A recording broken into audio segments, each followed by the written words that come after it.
I know it's a bit of a cliche, but do you feel, in retrospect, that going to prison saved your life? 100% because I was out of control. 100%. It's nothing that I wish, I wouldn't want to do it over. You know what I'm saying? But looking in hindsight, I guess it helped me. But it was tough. It was, people be like, because it's kind of hard, like, did prison save your life? It's like, yes, but it was such a challenge being, a rapper, in prison with the fame and the notoriety, and then being in a place where, a lot of the people I talked to, most of the people I talked to, they had life in the federal prison, like they're never getting out. You know what I'm saying? So these are the people who I would talk to every day, people who the same age I am, but never getting out of prison. Yeah. What was it like being, now that you raised that, I mean, you must have been the biggest celebrity by a mile who'd ever been in that prison. It must have been a very strange experience. It was definitely a strange experience. It was so weird. It was so challenging, so hard on so many different levels. Was there any positive aspect to it? There was a lot of positive. Like the positive thing about it, I got off drugs. I was 90 pounds overweight. I lost the weight. I did a lot of reading. It's like No, I mean positive in being a celebrity in prison. um, Did people treat you sort of better than you might have been treated otherwise? I'm not sure. I feel like I pride myself on just, like being a man. I didn't stand on the fact that I was a rapper. I stood on the fact that, I'm Rachel Davis, the man. And I made everybody who dealt with me deal with me as Rachel Davis, a man. From correction officers, from judge, from lawyer, from fellow prisoner. And that kind of like travels. Don't come at it with him with nothing playing. He don't play. He's serious. And that's just like how I dealt with everybody. So it's like, I ain't give it a chance to even play with me with, Gucci. Because I'm not rapping in prison. I'm in the same suit you in. So it's like I ain't have no time to play or for nobody to joke with me. I wasn't really in the mood to play the celebrity game. Yeah.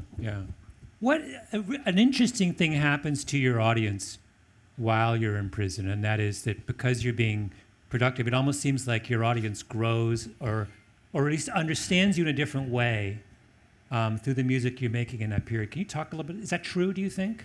What's the impact on your audience of that period and what you were doing in that period? I think everything is like unique to that person.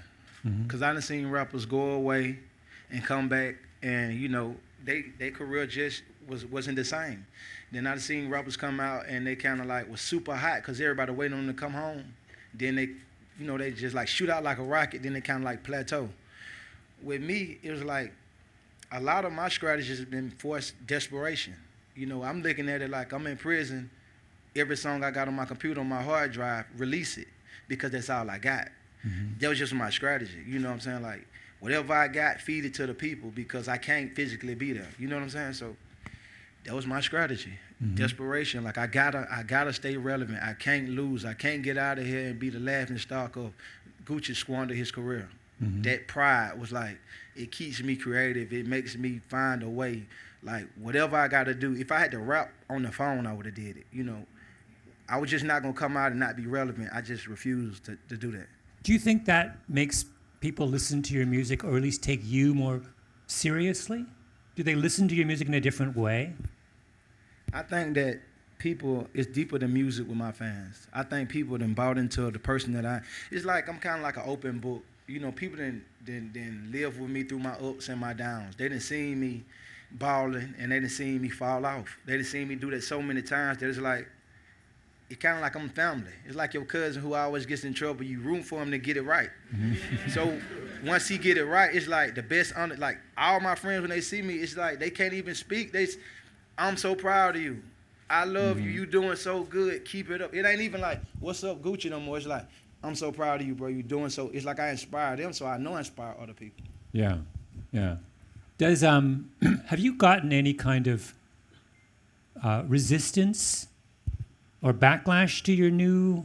I mean, you went in to prison as one kind of person, and you emerged as a different kind of person. And I'm wondering whether that transformation, you've talked about the good parts of that transformation, have you gotten any kind of pushback on it? Well, like on a personal, like my inner circle, when I was in prison, like most of my, I guess the friends that I don't need around, they kind of shed. You know what I'm saying? So that was one of the great things in prison. Like I lost a lot of dead weight. Like people who don't post, I guess like people don't supposed to be in your life, they gone. Mm-hmm. So, they thinking I was getting 20 years, they got out of there. So that was a good thing. But as far as like professionally, I get some like feedback, kind of like Gucci's different. But the thing is like when they thought I was successful then, and they thought I was doing things that I wasn't doing. Mm-hmm. But now that I'm really successful and doing the things that how could you not? The feedback it don't make no sense to me because it's like, how could you not be happy for me? I'm doing things that I never was doing. Yeah.